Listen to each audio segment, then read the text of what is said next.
എൻ്റെ വിനീതമായ നമസ്കാരം. ഉദ്ഘാടനം ചെയ്ത് വലിയ പരിചയമില്ലാത്തതുകൊണ്ട് അത് അവസാനം പറയാൻ തീരുമാനിച്ചാൽ ചിലപ്പോൾ മറന്നുപോകും. അതുകൊണ്ട് ഞാൻ ആദ്യം തന്നെ ഈ സമ്മേളനം ഉദ്ഘാടനം ചെയ്ത കാര്യം അറിയിക്കുകയാണ്.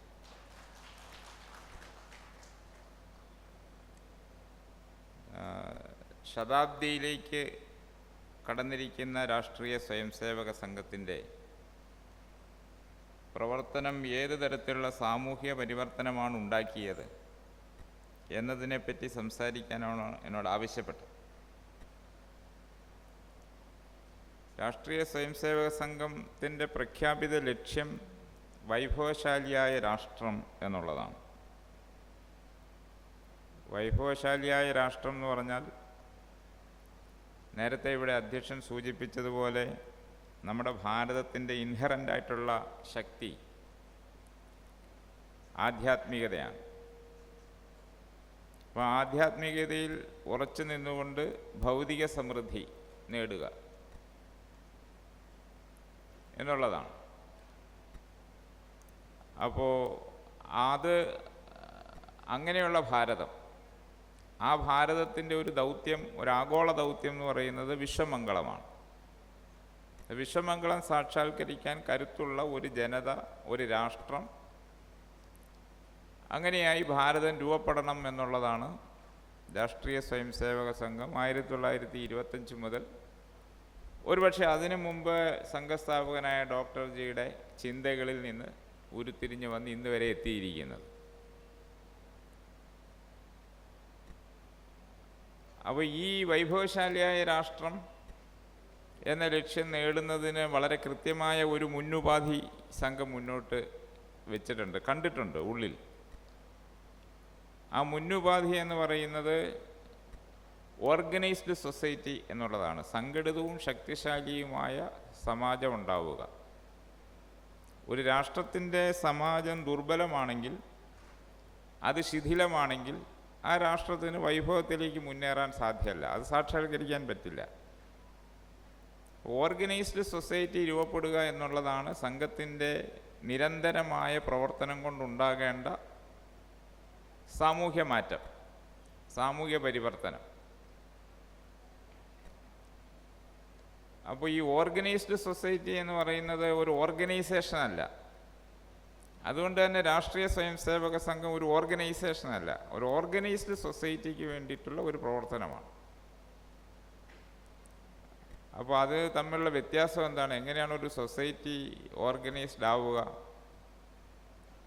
അതിന് ചട്ടക്കൂടുകൾ, നിയമാവലികൾ, അത്തരം പരിമിതികളിൽ സംഘടിപ്പിച്ചും കൊണ്ട് നമുക്കങ്ങനെ ഒരു സമ്പൂർണ്ണ സംഘടിത സമാജ സൃഷ്ടി സാധ്യമാകുമോ? സ്വാഭാവികമായും സാധ്യമാവില്ല. അവിടെയാണ് ഓർഗനൈസ്ഡ് സൊസൈറ്റിയുടെ അടിക്കല്ല, ആധാരം എന്ന് പറയുന്നത് സമാജബോധമുള്ള വ്യക്തി എന്നുള്ളതിലേക്ക് എത്തുന്നത്.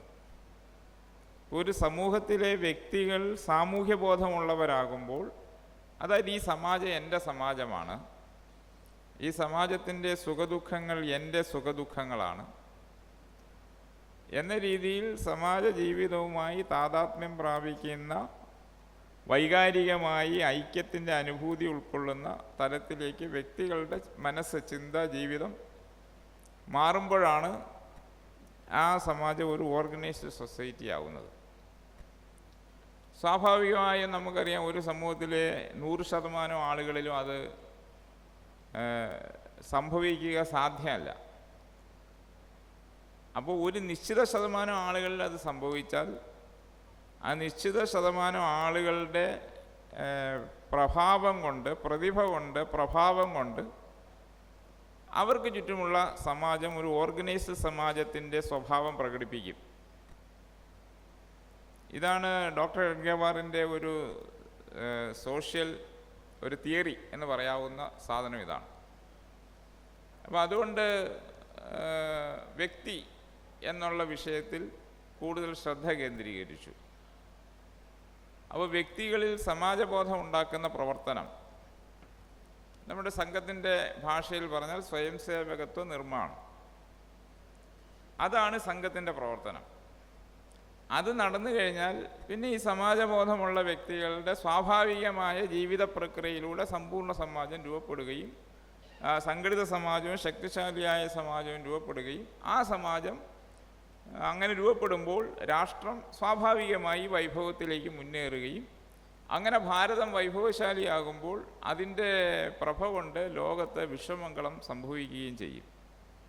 ഇതാണ് സംഘത്തിൻ്റെ മൊത്തം പ്രവർത്തനം. ആകമാനമുള്ള പ്രവർത്തനത്തിൻ്റെ തത്വചിന്താപരമായ വശം ഇത്രയേ ഉള്ളൂ. ഇത് വളരെ ഗഹനമായ ഒരു സംഭവമാണ്. ഞാൻ ഇത്രയും ചുരുക്കി പറഞ്ഞത് വളരെ ഗഹനമായ ഒരു കാര്യമാണ്. അപ്പോൾ എന്തായാലും ഈ വ്യക്തി നിർമ്മാണം, അതായത് സ്വയംസേവകത്വ നിർമ്മാണം, സമാജബോധമുള്ള വ്യക്തി, അതിലൂടെ ഒരു സംഘടിത സമാജം ഉണ്ടായിത്തീരണം എന്നുള്ളതാണ്, ശക്തിശാലിയായ ഒരു സമൂഹം ഉണ്ടാകണം എന്നുള്ളതാണ് സംഘത്തിൻ്റെ പ്രവർത്തനം കൊണ്ടുണ്ടാകേണ്ട ഒരു സാമൂഹ്യ മാറ്റം എന്ന് ഞാൻ ആദ്യമേ സൂചിപ്പിച്ചു. ഇപ്പോൾ കഴിഞ്ഞ ഒരു 100 വർഷത്തെ നമ്മുടെ പ്രവർത്തനം കേരളത്തിൽ ഏതാണ്ട് 85 വർഷത്തിൽ താഴെ 82 വർഷത്തിനോളം ആയിട്ടുണ്ടാവും. 42-ലാണ് നമ്മുടെ കേരളത്തിൽ രാഷ്ട്രീയ സ്വയംസേവക സംഘം തുടങ്ങുന്നത്. ഇപ്പോൾ ഏതെല്ലാം മേഖലകളിൽ എങ്ങനെയെല്ലാമൊക്കെയാണ് ഈ ആയിരക്കണക്കിന് 10,000-കണക്കിന് സ്വയംസേവകർ, അമ്മമാർ, സഹോദരിമാർ ഈ ആശയത്തിൽ പ്രഭാവിതരായി സമൂഹത്തിൽ ജീവിച്ചതുകൊണ്ട് പരിവർത്തനങ്ങൾ ഉണ്ടായത് എന്നതാണ് നമ്മൾ ശ്രദ്ധിക്കേണ്ടത്. സംഘം തുടങ്ങുന്ന കാലം നമുക്കറിയാം, 20-25 കാലം എന്ന് പറഞ്ഞാൽ ബ്രിട്ടീഷുകാരുടെ ആധിപത്യമായിരുന്നു. സ്വാതന്ത്ര്യ സമരം നടക്കുന്നുണ്ടായിരുന്നു എങ്കിലും ആ കാലത്തൊരു പ്രത്യേകത ഉണ്ടായിരുന്നത്, നിസ്സഹകരണ പ്രസ്ഥാനം ദയനീയമായി പരാജയപ്പെട്ട് നിന്ന ഒരു കാലമായിരുന്നു. അതായത് ഖിലാഫത്തിന് വേണ്ടി നിസ്സഹകരണം എന്ന ആശയം കൊണ്ടുവന്നതോടുകൂടി അത് ചെന്ന് അവസാനിച്ചത് ഭീകരമായ വർഗീയ കലാപങ്ങളിലാണ്. നമുക്കറിയാം, മാപ്പിള ലഹളയൊക്കെ അതിൻ്റെ ഭാഗമായിട്ട് കേരളത്തിൽ നടന്നതാണ്. ഇന്ത്യയിലൊട്ടാകെ നടന്ന ഏറ്റവും വലിയ കലാപങ്ങളിലൊന്ന് ഈ മലബാറിൽ നടന്നതാണ്. ഈ ഭീകരമായ കലാപങ്ങളുടെയൊക്കെ പശ്ചാത്തലത്തിൽ പൊതുവെ ഇന്ത്യൻ നാഷണൽ കോൺഗ്രസ്സിന് ജനസാമാന്യത്തിൻ്റെ ഇടയിൽ ഒരു വിശ്വാസ്യത നഷ്ടപ്പെട്ട് നിൽക്കുന്ന ഒരു കാലമായിരുന്നു. കാരണം ഈ കലാപങ്ങളുടെയും രക്തച്ചൊരിച്ചിലുകളുടെയും എല്ലാം കാരണം മുസ്ലിങ്ങളുടെ മതവെറിയെ പിന്തുണച്ചതുകൊണ്ടതാണ് എന്നൊരു ചിന്ത സാധാരണ ജനങ്ങളിലുണ്ടായിരുന്നു. കേരളത്തിലും അതുണ്ടായിരുന്നു. ഒരു സ്വാതന്ത്ര്യ സമരമൊക്കെ കുറച്ച് ദുർബലമായി നിന്നൊരു കാലമായിരുന്നു അത്. അപ്പോൾ ആ കാലത്ത് മഹാത്മാഗാന്ധി സാമൂഹിക പ്രവർത്തനങ്ങൾക്ക് കൂടുതൽ മുൻതൂക്കം കൊടുത്തു. അസ്പൃശ്യതയ്ക്കെതിരായിട്ടുള്ള പോരാട്ടം, ഹരിജനോദ്ധാരണം, അതേപോലെ ഖാദി പോലെയുള്ള മുന്നേറ്റങ്ങൾ, ഇങ്ങനെ പല കാര്യങ്ങൾക്ക് മഹാത്മാഗാന്ധി അദ്ദേഹം ഒരു വലിയ അജിറ്റേറ്റർ ആയതുകൊണ്ട്, അദ്ദേഹം ഒരു വലിയ മുന്നോട്ട് കണ്ടുകൊണ്ട് ഒരു മുന്നേറ്റത്തെ നയിക്കാൻ പ്രാപ്തനായ നേതാവായിരുന്നുകൊണ്ടൊരു നിരാശാജനകമായ സാഹചര്യത്തിൽ നിന്നൊരു പുതിയ ചിന്തയെ ഉണർത്തി എങ്ങനെ മുന്നോട്ട് കൊണ്ടുപോകണമെന്ന് അറിയുന്ന ഒരാളായിരുന്നുകൊണ്ട് അദ്ദേഹം അനേകം പരിപാടികൾ ആവിഷ്കരിച്ച ഒരു കാലമായിരുന്നു അത്. അപ്പം ആ സമയത്താണ് ഈ രാഷ്ട്രീയ സ്വയംസേവക സംഘത്തിൻ്റെ പ്രവർത്തനം. അത് തുടങ്ങുന്നതിന് മുമ്പ് ഡോക്ടർ ജി വിപ്ലവകാരികളോടൊപ്പം പ്രവർത്തിച്ചു, കോൺഗ്രസിൽ ചേർന്ന് പ്രവർത്തിച്ചു. അപ്പോൾ അവരുടെ എല്ലാം മനസ്സിൽ ഉണ്ടായിരുന്ന ചിന്തകളിൽ ചില പോരായ്മകൾ കണ്ടിട്ടാണ്. പ്രധാനമായ പോരായ്മ എന്താണെന്ന് ചോദിച്ചു കഴിഞ്ഞാൽ, ഈ ബ്രിട്ടീഷുകാരെ ഭാരതത്തിൽ നിന്ന് ഓടിക്കുക എന്ന ഒരു ലക്ഷ്യം, ആ ലക്ഷ്യത്തിൽ എല്ലാവരും സമാന മനസ്കരായിരുന്നു. പക്ഷേ എന്തുകൊണ്ട് ബ്രിട്ടീഷുകാർ നമ്മുടെ ഭാരതത്തിൽ വന്നു, നമ്മളെ കീഴടക്കി? അതിനു മുമ്പ് വൈദേശിക മുസ്ലിം ആക്രമണകാരികൾക്ക് നമ്മൾ കീഴടങ്ങി. എന്തുകൊണ്ട് നമ്മൾ കീഴടങ്ങി എന്നൊരു ചോദ്യം അദ്ദേഹം ചോദിച്ചു. മറ്റൊരു ചോദ്യം അദ്ദേഹം ചോദിച്ചത്, ഈ കീഴടങ്ങി ഇത് ബ്രിട്ടീഷുകാർ പോയാൽ പിന്നെ എന്ത്? ഈ രണ്ട് ചോദ്യത്തിനൊരു കൃത്യമായ ഉത്തരം ഗാന്ധിജി അടക്കമുള്ള നേതാക്കന്മാർക്ക് ഇല്ലാതിരുന്നത് കൊണ്ട് അതിനെപ്പറ്റി അദ്ദേഹം നടത്തിയ അന്വേഷണത്തിൻ്റെ ഒരു പരിണിത ഫലമായിട്ടാണ് രാഷ്ട്രീയ സ്വയംസേവക സംഘം തുടങ്ങുന്നത്. ഇതാണ് അന്നത്തെ ഒരു വളരെ ചുരുക്കി ഞാൻ ആ പശ്ചാത്തലം വളരെ വിശദമായി നമ്മൾ പഠിക്കേണ്ട ഒരു പശ്ചാത്തലമാണ്. അന്നത്തെ ചെറുതും വലുതുമായ സംഭവ വികാസങ്ങളും നേതാക്കന്മാർ തമ്മിൽ നടന്ന ചർച്ചകൾ, അവർ തമ്മിലുള്ള ബന്ധങ്ങൾ, ഇതെല്ലാം വെച്ച് നമ്മൾ കുറച്ചും കൂടി ആഴത്തിൽ പരാമർശിക്കപ്പെടേണ്ട ഒരു ഭാഗമാണ് ഞാനിപ്പോൾ ചുരുക്കി പറഞ്ഞത്. ഇപ്പം ഏതായാലും ഹിന്ദു സമാജത്തിന് ശക്തി ഉണ്ടാവുക, ഐക്യമുണ്ടാവുക, അത് വളരെ പ്രധാനപ്പെട്ട ഒരാവശ്യമാണ് ഈ രാഷ്ട്രം വൈഭവശാലിയാകാൻ. അപ്പോൾ അന്ന് ഈ അസ്പൃശ്യത അല്ലെങ്കിൽ അയിത്തം, ജാതി, ഇത് വളരെ ഭീഷണമായി നിലനിന്നിരുന്ന ഒരു കാലമാണ്.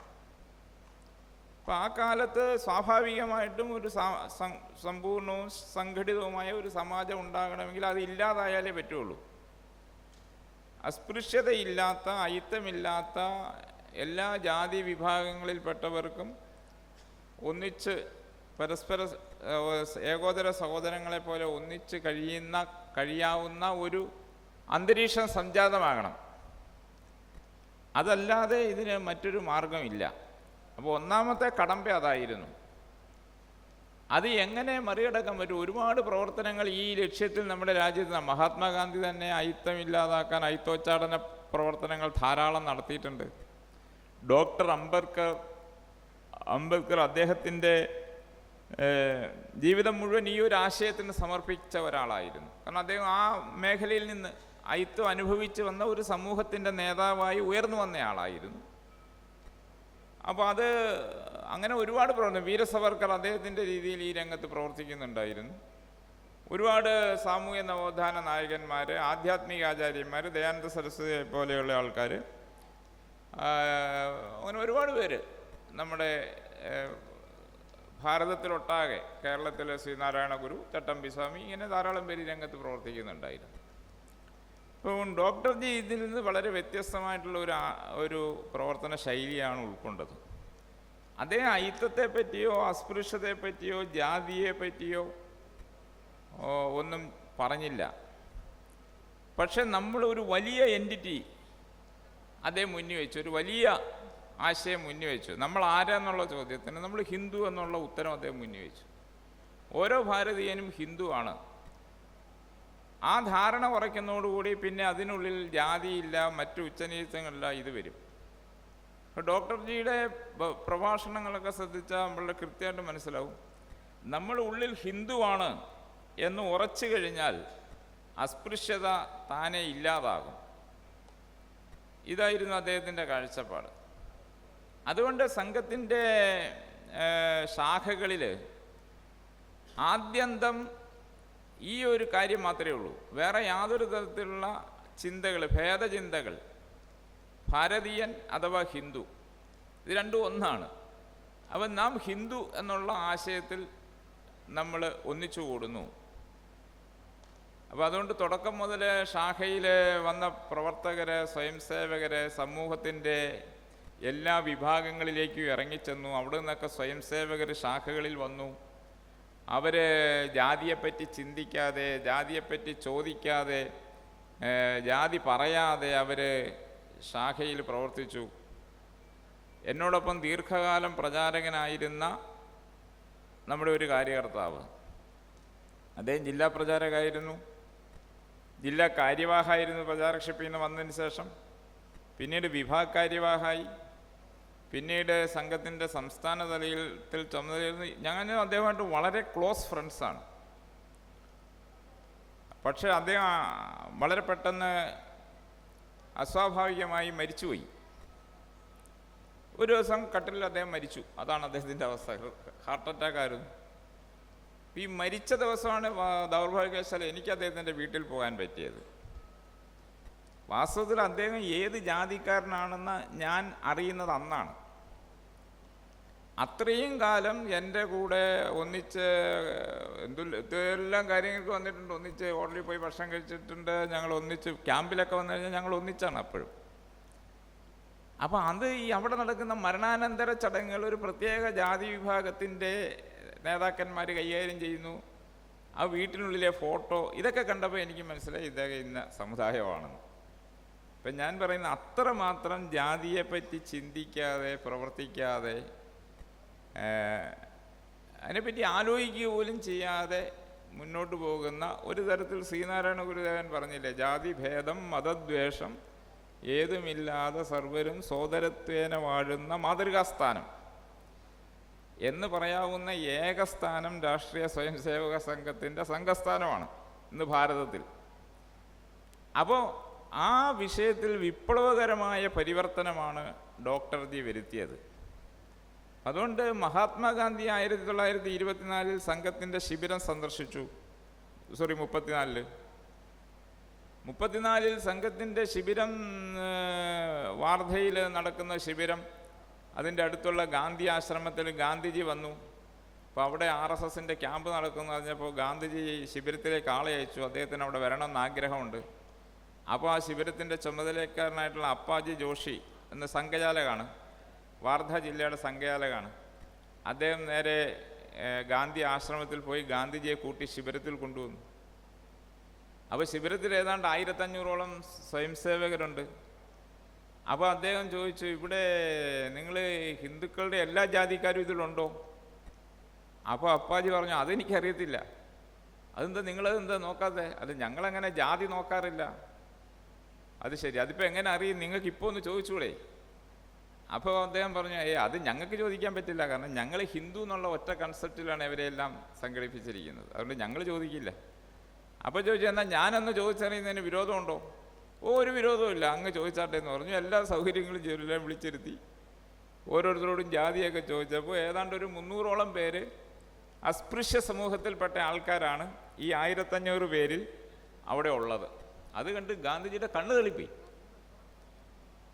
കാരണം വെച്ച് കഴിഞ്ഞാൽ അന്നത്തെ കാലത്ത് വലിയ യാഥാസ്ഥിതിക ബ്രാഹ്മണ കുടുംബങ്ങളിൽപ്പെട്ടവർ ഉൾപ്പെടെ ഏറ്റവും താഴെത്തലത്തിലുള്ള കുടുംബങ്ങളിൽ നിന്ന് വന്നവരടക്കമുള്ള 1500 പേര് തൊട്ടടുത്തിരിക്കുന്നവൻ്റെ ജാതി ഏതാണെന്ന് ചിന്തിക്കുക പോലും ചെയ്യാതെ ഒന്നിച്ച് താമസിക്കുന്നത് കണ്ടിട്ട് ഗാന്ധിജി അത്ഭുതപ്പെട്ടുപോയി.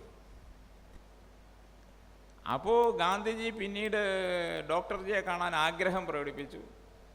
തൊട്ടടുത്ത ദിവസം ഡോക്ടർ ജി ക്യാമ്പിൽ വന്നപ്പോൾ അദ്ദേഹം ഗാന്ധിജിയെ പോയി സന്ദർശിച്ചു. അപ്പോൾ ഇതെങ്ങനെ നിങ്ങൾ സാധിച്ചു?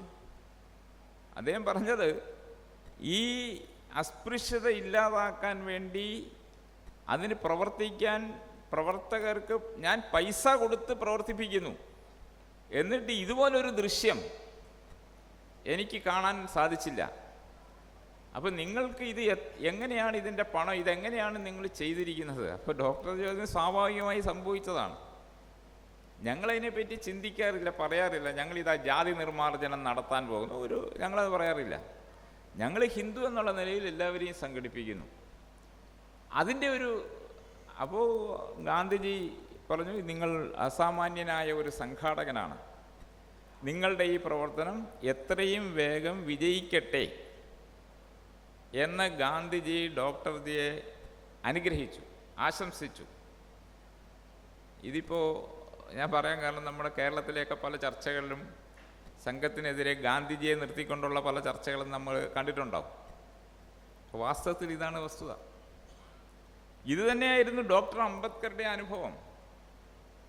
അദ്ദേഹം സംഘത്തിൻ്റെ ശാഖയിൽ നേരിട്ട് വന്ന് പങ്കെടുത്ത് സംസാരിച്ചിട്ടുണ്ട്. അതുപോലെ അസ്പൃശ്യതാ നിവാരണം എന്ന കാര്യത്തിൽ സംഘവും ഞാനും, അതായത് ഡോക്ടർ അംബേദ്കറും ഒരേ പാതയിലാണ് സഞ്ചരിക്കുന്നത്. 2 ദിശകളിൽ നിന്നാണ് വരുന്നതെങ്കിലും ഞാൻ ഏറ്റവും താഴെത്തരത്തിലുള്ള സമുദായത്തിൽ നിന്ന് ഒരു സംഘം ഉയർന്ന സമുദായത്തിൽ നിന്ന് വരുന്നതാണ് അദ്ദേഹം അന്ന് വിവക്ഷിച്ചത്. പക്ഷെ അസ്പൃശ്യതാ നിവാരണം എന്ന വിഷയത്തിൽ നമുക്ക് പൊതു ലക്ഷ്യമാണുള്ളത്. പക്ഷേ അദ്ദേഹത്തിന് സംഘത്തിൻ്റെ പ്രവർത്തനത്തിൽ അതിൻ്റെ ഗതിവേഗം പോരാ എന്നൊരു പരാതി ഉണ്ടായിരുന്നു. ഇത്രയും അദ്ദേഹം വിചാരിച്ചത് ഇത് വളരെ ശരിയാണ്, അത് സംഘത്തിൻ്റെ ആ പ്രവർത്തനം ഡോക്ടർ അംബേദ്കർ വിചാരിക്കുന്നത് പോലെ വളരെ വേഗത്തിൽ പോകാൻ സാധ്യമായ ഒരു പ്രവർത്തനമായിരുന്നില്ല. അദ്ദേഹത്തിൻ്റെ മുന്നിലുള്ള പ്രശ്നം, ഞാൻ ഉൾപ്പെടുന്ന എൻ്റെ സമുദായം ഇന്ന് അനുഭവിച്ചു കൊണ്ടിരിക്കുന്ന മർദ്ദനങ്ങൾ, പീഡനങ്ങൾ, ചൂഷണങ്ങൾ, അത് ഇത്രയും വേഗത്തിൽ പോയാൽ അതുവരെ എൻ്റെ സമുദായം ക്ഷമിച്ചിരിക്കണമെന്നില്ല. അവർ വേറെ മതം മാറി മറ്റു പലതിലേക്ക് പോകും. അങ്ങനെ പോവാതിരിക്കാനുള്ള ഒരു തടയെന്നുള്ള നിലയിലാണ് അദ്ദേഹം ബുദ്ധമതം പോലും സ്വീകരിച്ചത്. അദ്ദേഹം അതരം പറഞ്ഞു, ഇവർ ക്രിസ്ത്യാനികളോ മുസ്ലിങ്ങളോ ആയി പോകാതിരിക്കട്ടെ, അതുകൊണ്ടാണ് ഒരു ഭാരതീയ മതം. അപ്പം അദ്ദേഹത്തിൻ്റെ ചിന്തയും അതുതന്നെയായിരുന്നു. ഇപ്പോൾ ഡോക്ടർ അംബേദ്കറും പൂജനീയ ഗുരുജിയും അതുപോലെ ഗുരുജിയുടെ നിർദ്ദേശാനുസരണം കേരളത്തിൽ സംഘം സ്ഥാപിച്ച ദത്തപന്ത് ഠേങ്കിടിജി, അവർ പരസ്പരം ഒന്നിച്ച് പ്രവർത്തിച്ചിട്ടുണ്ട്. അംബേദ്കർ തെരഞ്ഞെടുപ്പിൽ നിന്നപ്പോൾ സംഘത്തിൻ്റെ സഹായം അഭ്യർത്ഥിക്കുകയും ആ തെരഞ്ഞെടുപ്പ് പ്രവർത്തനത്തിൽ അംബേദ്കറെ വിജയിപ്പിക്കാൻ ദത്തോപന്ത് ഠേങ്കിടിജിയും സ്വയം സേവകരും അരയും തലയും മുറുക്കി രംഗത്തിറങ്ങുകയും ചെയ്തു. തെരഞ്ഞെടുപ്പിൽ അംബേദ്കർ തോറ്റുപോയി ദൗർഭാഗ്യവശാൽ. പക്ഷെ അംബേദ്കർ വളരെ ഈ സോഷ്യൽ അനാലിസിസിൻ്റെ ഒരു വിദഗ്ധനായതുകൊണ്ട് തനിക്ക് കിട്ടിയ വോട്ടുകളുടെ എണ്ണം കൃത്യമായി അദ്ദേഹം വിശകലനം ചെയ്ത് മനസ്സിലാക്കിയിട്ട് അദ്ദേഹം ഷെഡ്യൂൾഡ് കാസ്റ്റ് ഫെഡറേഷൻ്റെ ഒരു യോഗത്തിൽ പ്രസംഗിച്ചപ്പോൾ പറഞ്ഞത്, RSS മുൻകൈയെടുത്ത് പ്രവർത്തിച്ചതിൻ്റെ ഫലമായി മുന്നോക്ക സമുദായങ്ങളിൽ നിന്ന് നല്ലൊരു ശതമാനം വോട്ട് നമുക്ക് ലഭിച്ചിട്ടുണ്ട്. അദ്ദേഹത്തെ കാലുവാരിയത് സോഷ്യലിസ്റ്റുകാരാണ്. സോഷ്യലിസ്റ്റുകാരായിട്ടുള്ള ഈ പറഞ്ഞ മുന്നോക്ക സമുദായക്കാരും നമുക്ക് വോട്ട് ചെയ്തിട്ടില്ല. ഇത് അംബേദ്കർ പ്രസംഗമാണ്. ഇപ്പം ഞാൻ പറഞ്ഞു വന്നത്, ഈ അസ്പൃശ്യതാ നിവാരണം, ഉച്ചനീചത്വമില്ലായ്മ, ഭേദഭാവമുക്തമായ സമതായുക്തമായ ഒരു ഹിന്ദു സമാജം എന്ന ആശയത്തെ സാക്ഷാത്കരിക്കാനുള്ള പ്രവർത്തനം ആ സംഘത്തിൻ്റെ തൊട്ട് തന്നെ അത് വളരെ പ്രധാനത്തോടു കൂടി നടത്തിയിട്ടുണ്ട്. ഇപ്പോൾ പൂജനീയ ഗുരുജി ഈ വിഷയത്തെപ്പറ്റി വളരെ ഗഹനമായി പഠിച്ചയാളായിരുന്നു. ഈ ഹിന്ദു സമൂഹത്തിലെ ഈ ജാതി ഉച്ചനീചത്വം, അതിൻ്റെ അടിവേരെവിടെയാണ്. ഇപ്പോൾ പലപ്പോഴും ഇതെല്ലാം വിശ്വാസവുമായി കൂട്ടിക്കെട്ടിയിട്ട് നിലനിൽക്കുന്നത് കൊണ്ടാണ് പലരും ഇത് പരാജയപ്പെടുന്നത്. ഇതിനൊരു മതവിശ്വാസത്തിൻ്റെ ബലം, ഈ ഇപ്പം അയ്യങ്കാളിയുടെ അച്ഛനും അവരുടെ കുടുംബക്കാരും ഒക്കെ വിചാരിച്ചിരുന്നത് ഈ അടിമത്തം എന്ന് പറയുന്നത് നമ്മൾ അനുഭവിക്കാനുള്ളവരാണ് എന്നുള്ളതായിരുന്നു. അതിനെയാണ് അയ്യങ്കാളി ബ്രേക്ക് ചെയ്തത്. അപ്പോൾ ഈ അധസ്ഥിത ജനസമൂഹത്തിൻ്റെ മനസ്സിൽ അടിഞ്ഞു കിടക്കുന്ന മതബോധം, ഇത് മതപരമായി നമ്മൾ ഇങ്ങനെയുള്ളവരാണ്, വിശ്വാസപരമായി ഇങ്ങനെയാണ് എന്ന ഒരു വിശ്വാസത്തിൻ്റെ മേലെങ്കി ഇതിന് ചാർത്തി കൊടുത്തിട്ട് ജനങ്ങളുടെ മനസ്സിൽ ശതാബ്ദങ്ങളായി ഇത് അങ്ങനെ ആഴത്തിൽ വേരുപിടിപ്പിച്ചിരിക്കുകയായിരുന്നു. അതുകൊണ്ട് ഉപരിപ്ലവമായ പരിഷ്കാരങ്ങളിലൂടെ ഒരു പരിവർത്തനം സാധ്യമല്ലെന്ന് കണ്ടപ്പോഴാണ് ഗുരുജി ഇത് തിരുത്താൻ മത ആചാര്യന്മാർ തന്നെ മുന്നോട്ട് വരണം, ധാർമ്മിക ആചാര്യന്മാർ മുന്നോട്ട് വരണം. അതുകൊണ്ട് അദ്ദേഹം 4 ശങ്കരാചാര്യന്മാരെയും കണ്ടു. ഈ 4 ശങ്കരാചാര്യന്മാരും അതിനു മുമ്പ് പരസ്പരം ഒന്നിച്ച് കണ്ടിട്ടില്ല. ശങ്കരാചാര്യരുടെ കാലത്ത് കണ്ടിട്ടുണ്ടാവും, അതിനുശേഷം കണ്ടിട്ടില്ല. പൂജനീയ ഗുരുജിയാണ് 4 ശങ്കരാചാര്യന്മാരെ ഒരേ വേദിയിൽ കൊണ്ടുവന്നു. എന്ന് മാത്രമല്ല, ഭാരതത്തിലുണ്ടായിരുന്ന ജൈനമതത്തിൻ്റെ പ്രമുഖരായ ആചാര്യന്മാർ, ബൗദ്ധമതത്തിൻ്റെ ആചാര്യന്മാർ, അങ്ങനെ ഏതെല്ലാം സമ്പ്രദായങ്ങൾ ഹിന്ദു സമൂഹത്തിലുണ്ടോ, നാദസമ്പ്രദായം, സിദ്ധസമ്പ്രദായം എന്നൊക്കെ പറഞ്ഞിട്ട് അതിൻ്റെ എല്ലാം പ്രമുഖന്മാരായ ആചാര്യന്മാരെല്ലാം 1964 ഉടുപ്പിയിൽ വിശ്വ ഹിന്ദു പരിഷത്തിൻ്റെ ആഭിമുഖ്യത്തിൽ ഒരു ധർമാചാര്യ സമ്മേളനം, ആ സമ്മേളനത്തിൽ വെച്ചിട്ടാണ് ഹിന്ദവ സോദര സർവേ എന്ന ആഹ്വാനം പ്രഖ്യാപിച്ചത്. ഈ അയിത്തം, അസ്പൃശ്യത അത് സമൂഹത്തിൻ്റെ പുരോഗതിക്ക്, നന്മയ്ക്ക് വിഘാതമാണ്, അത് മുച്ചൂടും പോകണം എന്ന് പ്രഖ്യാപിച്ച സമ്മേളനം അതായിരുന്നു, അതിൻ്റെ പ്രമേയം അതായിരുന്നു. അപ്പം അങ്ങനെ അതിനുശേഷം ഇന്ത്യയൊട്ടാകെ എണ്ണമറ്റ സമ്മേളനങ്ങൾ, ധാർമ്മികാചാര്യന്മാരുടെ സമ്മേളനങ്ങൾ നടക്കുകയും ആ സമ്മേളനങ്ങളിലൂടെ എല്ലാം ഈ ആഹ്വാനം മുന്നോട്ട് വരികയും ചെയ്തു. അപ്പം അതൊരു ചെറിയ പ്രവർത്തനമായിരുന്നില്ല. അപ്പോൾ അതിൻ്റെ ഒരു വലിയ അലയടി നമ്മുടെ കേരളത്തിലും സംഭവിച്ചിട്ടുണ്ട്. അപ്പോൾ ഇങ്ങനെ നിരവധി പ്രവർത്തനങ്ങൾ, ബാലാസാഹബ് ദേവറശ്രീ പൂനെയിലെ വസന്തമാല പ്രഭാഷണ പരമ്പരയിൽ പങ്കെടുത്തുകൊണ്ട് ഒരു വിഷയം, ഈ ഹിന്ദു സംഘടന എന്നുള്ള വിഷയത്തെപ്പറ്റി സംസാരിച്ചപ്പോൾ അദ്ദേഹം അസന്ദിഗ്ധമായി പറഞ്ഞ്, അയിത്തം, അസ്പൃശ്യത അത് പാപമല്ലെങ്കിൽ പിന്നെ വേറൊരു പാപവും ഈ ലോകത്തില്ലെന്നാണ് അദ്ദേഹം പറഞ്ഞത്. അങ്ങനെ ഓപ്പണായിട്ട് തുറന്ന് അദ്ദേഹം അത് സംസാരിക്കുകയുണ്ടായി. ഇപ്പം ഞാൻ പറഞ്ഞു വന്നത്, വളരെ ആഴത്തിൽ ഈ ഹിന്ദു സമൂഹത്തിൽ നിലനിന്നിരുന്ന ഈ ജാതി ചിന്തയെ, ജാതിഭേദ ചിന്തയെ ആഴത്തിൽ സ്പർശിച്ച് ഒരു പരിവർത്തനത്തിന് വേണ്ടിയിട്ടുള്ള കാര്യമായ പരിശ്രമം സംഘത്തിൻ്റെ സ്വയംസേവകരുടെ ഭാഗത്തു നിന്നുണ്ടാവാൻ ഇതെല്ലാം കാരണമായി. സ്വാഭാവികമായും ഈ ശാഖയിൽ വരുന്ന സ്വയംസേവകർ ക്രമേണ എല്ലാ ജാതി ചിന്തയിൽ നിന്നും വിമുക്തരാകുന്നു. ചിലരൊക്കെ അതിന് കുറച്ച് എക്സ്ട്രീം വരെ പോകുന്നുമുണ്ട്. പക്ഷേ അത്രയും എക്സ്ട്രീം പോകണം എന്ന് സംഘം ആഗ്രഹിക്കുന്നില്ല. ഞങ്ങൾക്ക് ജാതിയേ ഇല്ല, അങ്ങനെ പോകണമെന്ന് സംഘം ആഗ്രഹിക്കുന്നില്ല. ജാതി ഭേദചിന്ത ഇല്ലാതിരിക്കുക എന്നുള്ളതാണ് സംഘത്തിൻ്റെ ലക്ഷ്യം. അപ്പോൾ ആ നിലയ്ക്ക് ഹിന്ദു സമൂഹത്തെ ഒറ്റക്കെട്ടായിട്ട് അണിനിരത്തുക. ഇപ്പോൾ കേരളത്തിൽ നമുക്കറിയാം പാലിയം സത്യാഗ്രഹം, കേരളത്തിലെ തന്ത്രശാസ്ത്ര വിശാരദന്മാരായിട്ടുള്ള പ്രമുഖ താന്ത്രികാര്യ ആചാര്യന്മാരെയെല്ലാം കൂട്ടി മാധവ്ജി പറവൂരിനടുത്ത് പാലിയത്ത് വിളിച്ചു ചേർത്ത് നടന്ന യോഗത്തിൽ അവരൊരു വിളംബരം പുറപ്പെടുവിച്ചു. ഈ ബ്രാഹ്മണ്യം എന്ന് പറയുന്നത് ജന്മനാൽ കിട്ടുന്നതല്ല, അത് കർമ്മം കൊണ്ടുണ്ടാകേണ്ടതാണ്.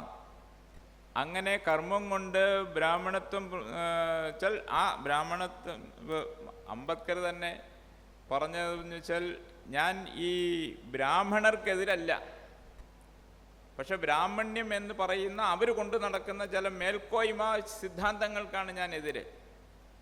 എന്നാൽ ഈ പറയുന്ന ഈ ബ്രഹ്മജ്ഞാനത്തിൽ അധിഷ്ഠിതമായിട്ടുള്ള അത് സംഭാവന ചെയ്യുന്ന സ്വഭാവവിശേഷങ്ങൾ, പ്രതിഭാവിശേഷങ്ങളുള്ള ആർക്കും ബ്രാഹ്മണത്വം നൽകാം.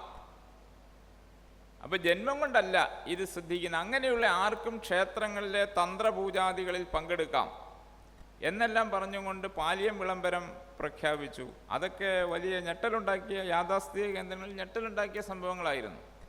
കാഞ്ചി ശങ്കരാചാര്യരെ ചാതുർമാസ്യം അനുഷ്ഠിക്കാൻ ഗുരുവായൂർ വന്ന സമയത്ത് മാധവജി, സംഘത്തിൻ്റെ പ്രചാരകനായിരുന്ന മാധവജി മുൻകൈ എടുത്തിട്ട് ഏതാണ്ട് 45 പേരെ, അബ്രാഹ്മണരായിട്ടുള്ള 45 പേരെ ഈ പൂജ തന്ത്രമന്ത്രാദികൾ പരിശീലിപ്പിച്ചിട്ട് അവർക്ക് കാഞ്ചി ശങ്കരാചാര്യർ നേരിട്ട് ശങ്കരമഠത്തിൻ്റെ സർട്ടിഫിക്കറ്റ് നൽകുകയുണ്ടായി. ഇവരിതിന് യോഗ്യരാണ്. ആ ശങ്കരമഠത്തിൻ്റെ മുദ്ര അവർക്ക് കൈമാറുകയുണ്ടായി.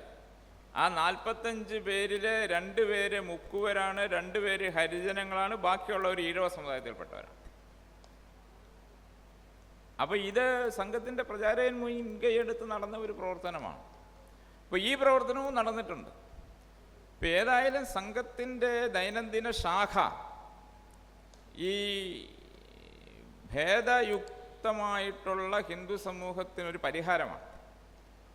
ഭേദമുക്തമായ ഒരു ഹിന്ദു സമൂഹത്തെയാണ് അത് ലക്ഷ്യമാക്കുന്നത്. അപ്പം ശാഖയിലൂടെ കടന്നു വരുന്ന വ്യക്തികൾ മെല്ലെ മെല്ലെ ഈ ജാതിബോധത്തിൽ നിന്ന് പൂർണ്ണമായും മോചിതരാകുന്നു എന്നുള്ളത് ഒരു വസ്തുതയാണ്. അപ്പോൾ ഒരു സുപ്രധാനമായ പരിവർത്തനം ഈ മേഖലയിൽ സംഘം കൊണ്ടുവന്നതും ഇന്നും തുടർച്ചയായി നടന്നുകൊണ്ടിരിക്കുന്നതും ഈ കാര്യമാണ്. ഈ കാര്യത്തിലൊരു എന്താ പറയുക, ഇപ്പോൾ പറയുന്നത് ട്വിസ്റ്റ് എന്നൊക്കെ പറയുന്ന പോലെ ഒരു സാധനമുള്ളത്, ഈ ജാതി ഇന്നും നിലനിൽക്കുന്നു എന്ന് സ്ഥാപിക്കേണ്ട, ജാതിയുടെ അടിസ്ഥാനത്തിൽ ഹിന്ദു സമൂഹം ഭിന്നിച്ചു നിൽക്കണമെന്ന് ആഗ്രഹിക്കുന്ന, സമൂഹത്തെ ശിഥിലീകരിക്കാൻ ശ്രമിക്കുന്ന ശക്തികളുണ്ട്. അതിൽ പ്രധാനമായും രാഷ്ട്രീയക്കാരാണ്. അവർ ഹിന്ദുക്കളെ ഒന്നായി കാണാൻ ആഗ്രഹിക്കുന്നില്ല. അവർ വേറെ വേറെ ജാതിയായി വിഘടിച്ച് നിൽക്കുന്നത് കാണാനാണ് ആഗ്രഹിക്കുന്നത്. അതുകൊണ്ട് ഈ ജാതി സംഘടനകളെയെല്ലാം, ജാതി വിഭാഗങ്ങളെയെല്ലാം, ജാതി ഭേദചിന്തകളെയെല്ലാം നിലനിൽക്കുന്നു എന്ന് വരുത്താനാണ് അവർ ശ്രമിക്കുന്നത്. അതുകൊണ്ട് ഏതെങ്കിലും ഇപ്പോൾ ബ്രാഹ്മണരെ നിന്ദിച്ചാൽ അത് വലിയ വിപ്ലവമാണ്. അപ്പോൾ ആ നിലയ്ക്കുള്ള ഒരുപാട് പ്രവർത്തനങ്ങൾ നടക്കുന്നുണ്ട്. നമുക്ക് മൂവാറ്റുപുഴയ്ക്കടുത്ത് ഒരു ക്ഷേത്രം, ആ ക്ഷേത്രത്തിനൊരു മതിൽ കെട്ടി. ക്ഷേത്രത്തിന് സ്വാഭാവികമായും മതിൽ കെട്ടി, ആർക്കും അതിന് എതിരൊന്നും ഉണ്ടായിരുന്നില്ല. പക്ഷെ ഒരാഴ്ച കഴിഞ്ഞപ്പോൾ വളരെ ആസൂത്രിതമായ ഒരു പ്രചരണം ആരംഭിച്ചു.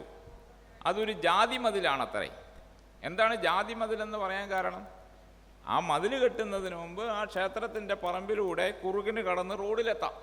അതുകൊണ്ട് ആൾക്കാർ അതുവഴി കടന്നു വരാറുണ്ടായിരുന്നു. ഇപ്പം സാധാരണ രീതി മതിൽ കെട്ടിയാൽ പിന്നെ അങ്ങനെ വരാൻ പറ്റില്ല, ചുറ്റി വളഞ്ഞ് വരണം. ദൗർഭാഗ്യവശാൽ അതിനപ്പുറത്ത് ഒരു ഹരിജൻ കോളനി ഉണ്ടായിരുന്നു. അപ്പോൾ ഈ ഹരിജൻ കോളനിയിൽപ്പെട്ടവരുടെ വഴിമുടക്കാൻ വേണ്ടി കെട്ടിയ മതിലാണ് ഇത്, ജാതി മതിലാണെന്നും പറഞ്ഞ് ഇവിടുത്തെ ഇസ്ലാമിസ്റ്റ് ഓർഗനൈസേഷനുകൾ, അർബൻ നക്സലുകൾ, അവരോടൊപ്പം സ്വാഭാവികമായും നമ്മുടെ മറ്റു രാഷ്ട്രീയക്കാരും എല്ലാം കൂടി കൈകോർത്ത് പിടിച്ചിട്ട് മൂവാറ്റുപുഴയിൽ ജാതി മതിൽ ഉയർന്നിരിക്കും. നിങ്ങൾക്ക് ചിലർക്കൊക്കെ ഓർമ്മയുണ്ടാവും അതിൻ്റെ ചർച്ചയൊക്കെ നടന്നത്. അപ്പോൾ അവിടെ നമ്മൾ ഹിന്ദു ഐക്യവേദിയുടെ പ്രവർത്തകർ ചെന്നു. അവിടെ ചെന്നപ്പോൾ അങ്ങനെ ആ പ്രദേശത്ത് അങ്ങനെ യാതൊരു പ്രശ്നം നിലവിലില്ല. അപ്പോൾ ഇവർ എല്ലാ ഭാഗത്തുനിന്നും ആൾക്കാരെയൊക്കെ സംഘടിപ്പിച്ച് ജാതി മതിലിലേക്ക് മാർച്ച് പ്രഖ്യാപിച്ചു. അപ്പം നമ്മൾ ചെയ്തത് എന്താണെന്ന് വെച്ച് കഴിഞ്ഞാൽ ഹിന്ദു ഐക്യവേദിയും സംഘത്തിൻ്റെ അവിടുത്തെ മുഖ്യ പ്രവർത്തകരും എല്ലാം ചേർന്ന് ആ കോളനിയിലുള്ളവരെയും അവിടുത്തെ അമ്പല കമ്മിറ്റിക്കാരെയും ഒന്നിച്ചിരുത്തി ഞങ്ങൾക്കിവിടെ ഇങ്ങനൊരു പ്രശ്നമില്ല. അപ്പോൾ കളക്ടർ അതിൽ ഇടപെട്ടു, കളക്ടറും വന്നു. ഞങ്ങൾക്കിവിടെ ഇങ്ങനൊരു പ്രശ്നമില്ല. അപ്പോൾ KPMSൻ്റെ സംസ്ഥാന നേതാക്കന്മാർ വന്നു. ഇവിടെ ഇങ്ങനൊരു പ്രശ്നമില്ലെന്നൊരു പത്രസമ്മേളനം നടത്തിയോടെ ആ പ്രശ്നം അങ്ങ് ചീറ്റിപ്പോയി. ഞാൻ പറഞ്ഞാൽ ഇല്ലാത്ത ഒരു പ്രശ്നം ഉണ്ടെന്ന് സ്ഥാപിച്ചിട്ട് സമൂഹത്തിൽ വിള്ളലുണ്ടാക്കാൻ ശ്രമങ്ങൾ നടക്കുന്നു.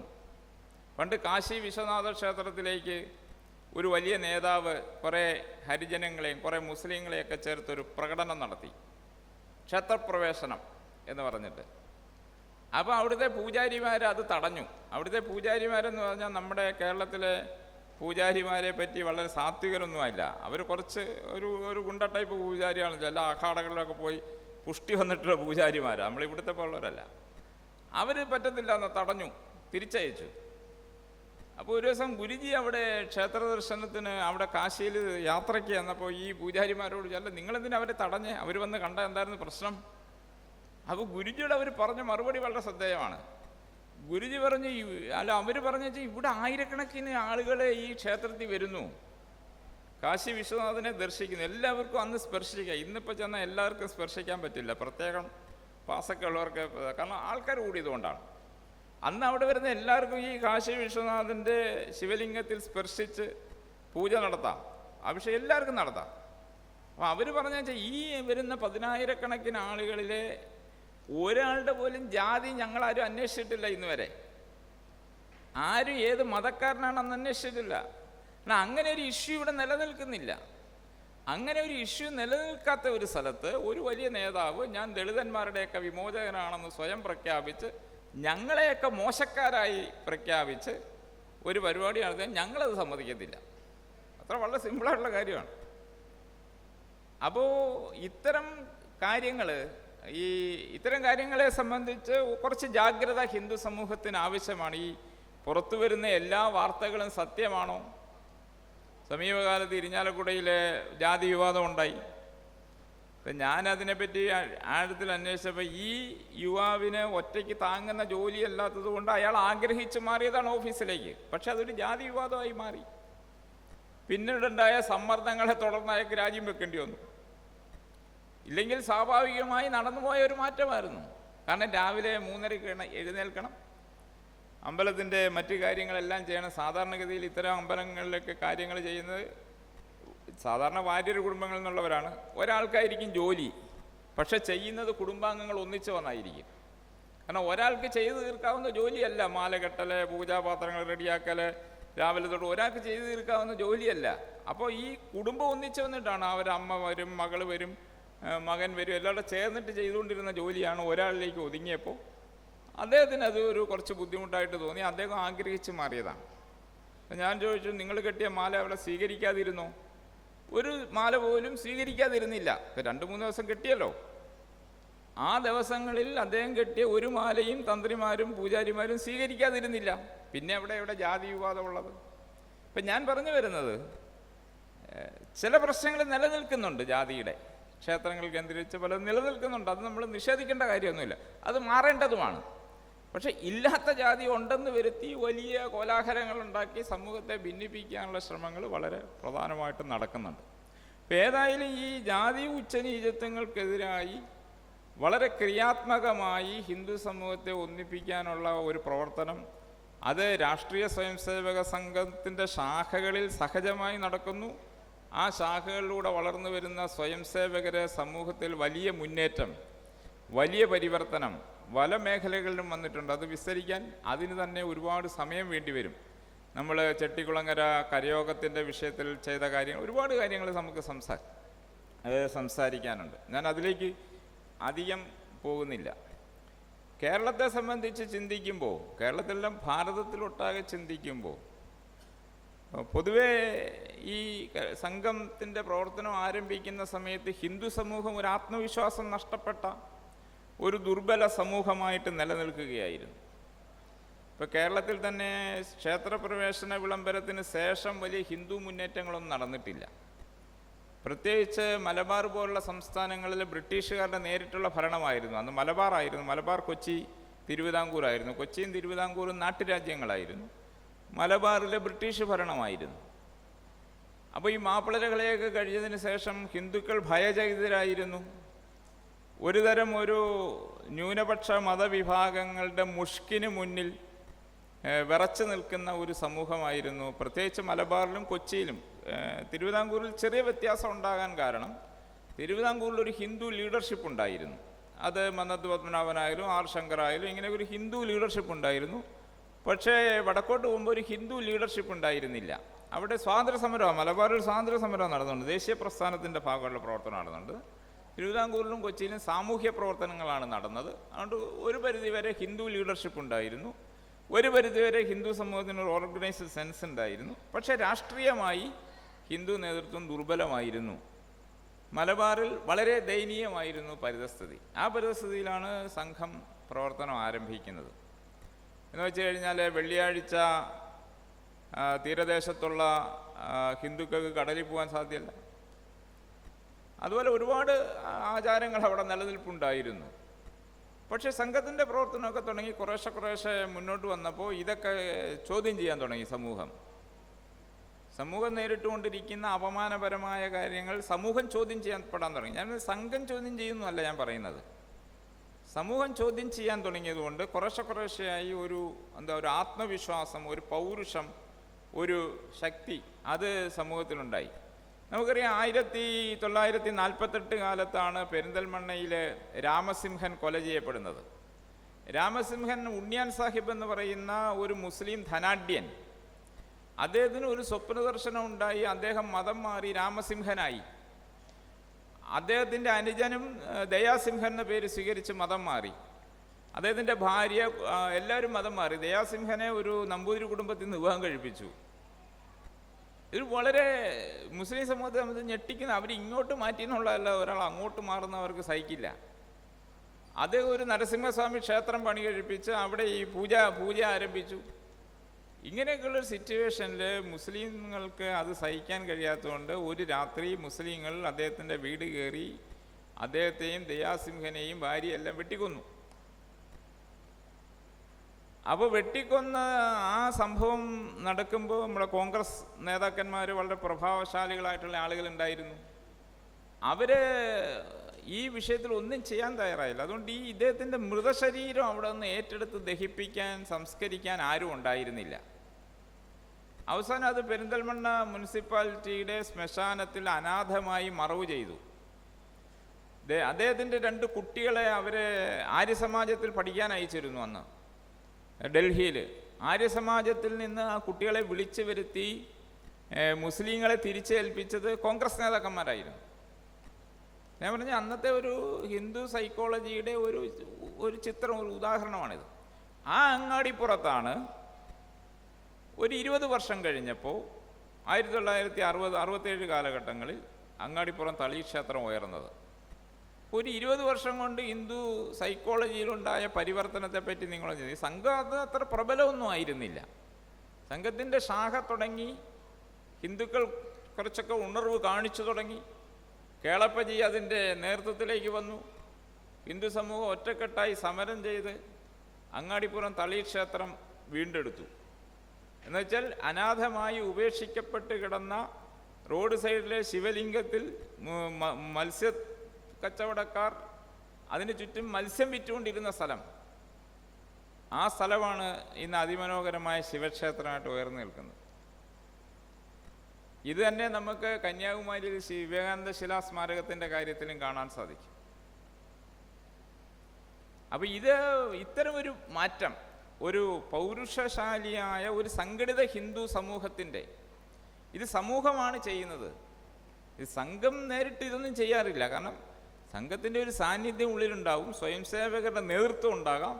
പക്ഷെ സമൂഹം മുന്നോട്ട് വന്നിട്ട് ഈ പ്രവർത്തനങ്ങൾ ചെയ്യുന്ന നിരവധി ഉദാഹരണങ്ങൾ കാണാം. നമുക്ക് നിലയ്ക്കൽ പ്രക്ഷോഭത്തിൻ്റെ അതൊക്കെ അനുഭവസ്ഥരായിട്ടുള്ള ആളുകൾ ഇവിടെ ഉണ്ടാവും.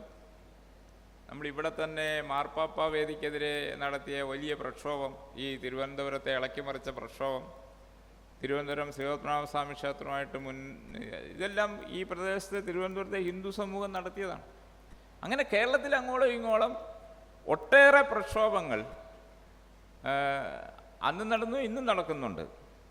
അപ്പോൾ അതിനുള്ള ഒരു പരിവർത്തനമില്ല. ഈ അടുത്ത കാലത്ത് ക്രിസ്ത്യൻ നമ്മൾ സംഘത്തിൻ്റെ പ്രവർത്തകന്മാർ ക്രിസ്ത്യൻ സമൂഹത്തുമായിട്ടൊരു ഡയലോഗ് നടക്കുന്നുണ്ട്. അപ്പോൾ ക്രിസ്ത്യൻ സമൂഹത്തിൽപ്പെട്ട പലർക്കും സംഘത്തെ മനസ്സിലാക്കണം എന്നൊക്കെ വിചാരിച്ചിട്ട് നമ്മൾ പോയിട്ട് അവരോട് സംഘത്തെ പറ്റിയൊക്കെ പറഞ്ഞു കൊടുക്കും. അവർ ചോദ്യങ്ങളൊക്കെ ചോദിക്കും.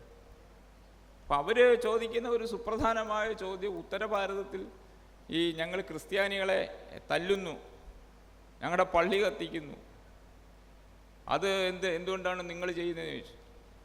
അപ്പം ഞാൻ അവരോട് പറഞ്ഞു, അത് RSS ആണ് ചെയ്യുന്നതെന്നുള്ളതിന് എന്താ തെളിവെന്ന് ചോദിച്ചു.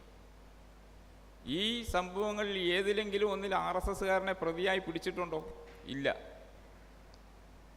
അത് നിങ്ങൾ മനസ്സിലാക്കേണ്ട ഒരു കാര്യം, ഞാൻ അവരോട് പറഞ്ഞത് ഇതാണ്, നിങ്ങൾ മനസ്സിലാക്കേണ്ട ഒരു കാര്യം, നിങ്ങൾ ബ്രിട്ടീഷുകാരുടെ കാലത്ത് തുടങ്ങി നടത്തുന്ന മതപരിവർത്തനമില്ലേ, അന്ന് ഹിന്ദു സമൂഹത്തിന് വേണ്ടത്ര തിരിച്ചറിവില്ലാതിരുന്നത് കൊണ്ട് ഇത് ഞങ്ങളുടെ സമൂഹത്തിനൊരു അപകടമാണെന്നുള്ള തോന്നൽ സമൂഹത്തിനില്ലായിരുന്നു. അതുകൊണ്ട് അവർ റിയാക്ട് ചെയ്തില്ല. പക്ഷേ ഇന്ന് സമൂഹം കുറച്ച് തിരിച്ചറിവ് നേടിയിരിക്കുന്നു, ഹിന്ദുക്കൾ കുറച്ച് തിരിച്ചറിവ് നേടിയിരിക്കുന്നു എന്ന് നിങ്ങൾ മനസ്സിലാക്കണം. തിരിച്ചറിവ് എന്ന് പറഞ്ഞാൽ ഇത് ഞങ്ങളുടെ സമൂഹത്തിന് വലിയ ദോഷമാണ് എന്ന് മനസ്സിലാക്കുന്ന ഒരു മനഃശാസ്ത്രം രൂപപ്പെട്ടിട്ടുണ്ട്. അതുകൊണ്ട് പണ്ടത്തെ പോലെ ഈസിയായി നിങ്ങൾക്ക് മതം മാറ്റാൻ പറ്റില്ല. നിങ്ങൾ മതം മാറ്റാൻ ചെന്നാൽ, ഹിന്ദു സമൂഹത്തിൻ്റെ വിശ്വാസത്തെ അവഹേളിക്കാൻ ചെന്നാൽ അവിടുത്തെ ഹിന്ദുക്കൾ റിയാക്ട് ചെയ്യും. അത് ഹിന്ദുവിൻ്റെ ഒരു റിയാക്ഷനാണ്. അതിന് RSS ഒന്നും ചെയ്തിട്ടല്ല. അത് സംഘം ചെയ്യുന്നത് ഹിന്ദു സമൂഹം അതിൻ്റെ പ്രശ്നങ്ങളെ സമൂഹം സംഘടിച്ച് നേരിടണം എന്നുള്ള ഒരു ആശയം കൊടുക്കുന്നതേ ഉള്ളൂ. അത് സ്വാഭാവികമായി സംഭവിക്കും. അതുകൊണ്ട് അത് ഉണ്ടാവാതിരിക്കണമെങ്കിൽ ഇപ്പം നിങ്ങൾക്ക് നിങ്ങളുടെ സാമൂഹ്യ പ്രവർത്തനം ചെയ്യാം, നിങ്ങളുടെ സ്കൂളുകൾ നടത്താം, നിങ്ങളുടെ ഹോസ്പിറ്റലുകൾ നടത്താം. ഇനി ആരെങ്കിലും സ്വമേധയാ മതം മാറാൻ തയ്യാറുണ്ടെങ്കിൽ മതം മാറ്റുന്നതിനും ആർക്കും വിരോധമില്ല. അപ്പം അതുകൊണ്ട് പ്രാദേശിക ഹിന്ദു സമൂഹത്തിൻ്റെ സഹവർത്തിത്വം നേടിക്കൊണ്ട് പ്രവർത്തിക്കാൻ ചിന്തിക്കുമ്പോൾ മാത്രമേ ഈ ആക്രമണങ്ങൾ നിലയ്ക്കൂ. അല്ലെങ്കിൽ പ്രാദേശികമായി ഹിന്ദുക്കൾ കുറച്ച് തിരിച്ചറിവ് വന്നിട്ടുണ്ട്. ഈ തിരിച്ചറിവ് യാതൊരു സംശയവും വേണ്ട രാഷ്ട്രീയ സ്വയംസേവക സംഘത്തിൻ്റെ പ്രവർത്തനം കൊണ്ടാണ്. ഞാൻ ഏറ്റവും നല്ലൊരു ഉദാഹരണം പറഞ്ഞാൽ അതങ്ങ് അവസാനിപ്പിക്കാം. കാരണം അതിന് ഒരു ആയിരക്കണക്കിന് സംഭവങ്ങളുണ്ട്. നമുക്കറിയാം 2003 മാറാട് കൂട്ടക്കൊല നടക്കുന്നത്. മാറാട് കൂട്ടക്കൊല എന്ന് പറയുന്ന ആ കോഴിക്കോടുകാർ ഇവിടെ ഉണ്ടെങ്കിൽ അവർക്കറിയാം, ആ പ്രദേശത്തിൻ്റെ ഭൂമിശാസ്ത്രം തീരദേശമാണ്. അത് ഈ മലപ്പുറത്തോട് ചേർന്ന് കിടക്കുന്ന ആ തീരദേശം അങ്ങനെ കടന്നുപോയി കഴിഞ്ഞാൽ എല്ലാം മുസ്ലിം ഭൂരിപക്ഷ പ്രദേശങ്ങളാണ്. ബേപ്പൂര് കഴിഞ്ഞാൽ മാറാട്, അങ്ങനെ അങ്ങോട്ട് പോയി കഴിഞ്ഞാൽ പിന്നെ ഹിന്ദു ഭൂരിപക്ഷ മേഖല വരും. അപ്പം ഈ മാറാടെന്ന് പറയുന്നത് അതിൻ്റെ ഒരു എൻട്രി പോയിൻ്റാണ്. അവിടെ ഒരു 600-700 വീടുകൾ മുസ്ലിങ്ങളും ഒരു 150-200 വീടുകൾ ഹിന്ദുക്കളും. ഇതാണ് അവിടുത്തെ ജനസംഖ്യ അനുപാതം. അപ്പോൾ അവിടെയാണ് 8 ഹിന്ദുക്കളെ നിഷ്ഠൂരമായിട്ട് കൊന്നുകളഞ്ഞത്. 8 ഹിന്ദുക്കൾ എന്ന് പറയുമ്പോൾ യാതൊരു സംശയം വേണ്ട, അതെല്ലാം സംഘത്തിൻ്റെ സ്വയംസേവകരും പ്രവർത്തകരും ഒക്കെ തന്നെയായിരുന്നു. കാരണം അവിടെ സംഘത്തിൻ്റെ ശാഖ ഉണ്ടായിരുന്നു, ബേപ്പൂര് സംഘത്തിൻ്റെ ശാഖയുണ്ട്. ആ പ്രദേശങ്ങളിലെല്ലാം സംഘശാഖകൾ വളരെ ശക്തമാണ്.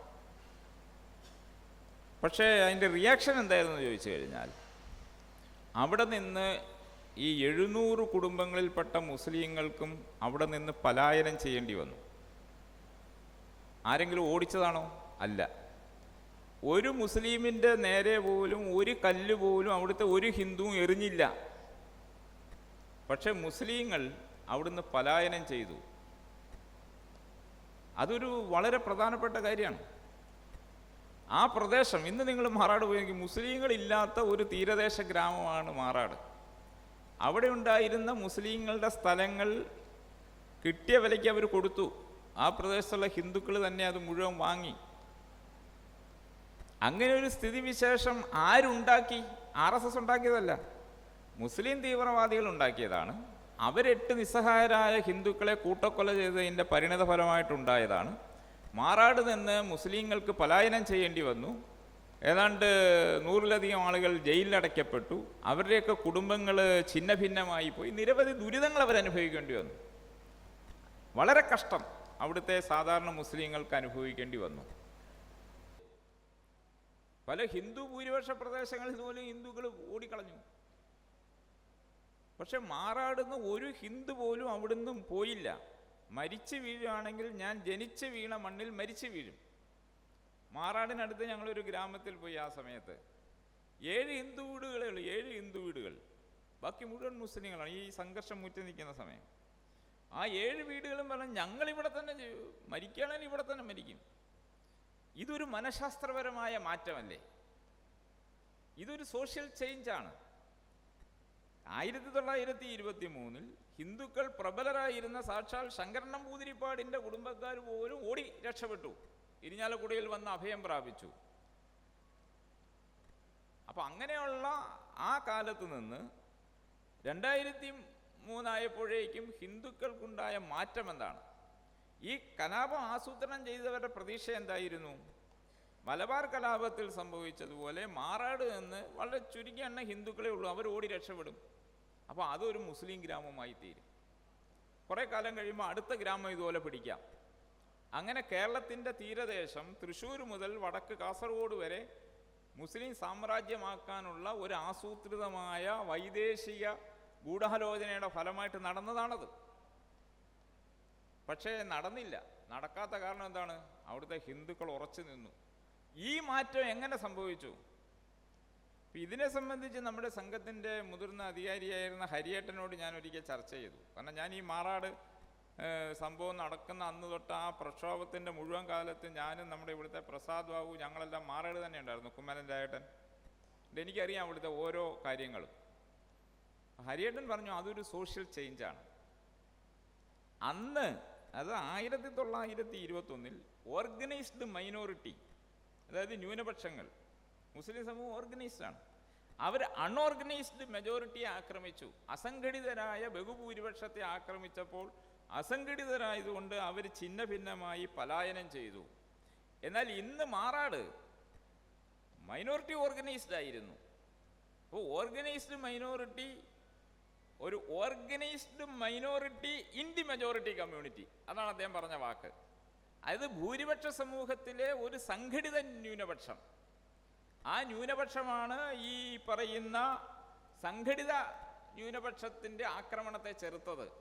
അതിൻ്റെ സാന്നിധ്യം, അതിൻ്റെ ബലം, അതിൻ്റെ വിശ്വാസം, അതുകൊണ്ടാണ് ഹിന്ദുക്കൾ അവിടെ ഉറച്ചു നിന്നത്. ഇത് ഒരു വലിയ സാമൂഹിക പരിവർത്തനമാണ്. ഇങ്ങനെ സാമൂഹിക രംഗത്ത് വലിയ മാറ്റം രാഷ്ട്രീയ സ്വയം സേവക സംഘത്തിൻ്റെ തുടർച്ചയായ പ്രവർത്തനങ്ങൾ കൊണ്ട് സംഭവിച്ചിട്ടുണ്ട്. ഇനി ഇത് മാത്രമല്ല, സാമ്പത്തികമായി, തൊഴിൽപരമായി, അങ്ങനെ ഏതാണ്ട് എല്ലാ മേഖലകളിലും വളരെ വലിയ പരിവർത്തനം, നിശബ്ദമായ പരിവർത്തനം സംഘത്തിൻ്റെ പ്രവർത്തനം കൊണ്ട് നടക്കുന്നുണ്ട്. നിങ്ങളൊന്ന് ആലോചിച്ച് നോക്കൂ.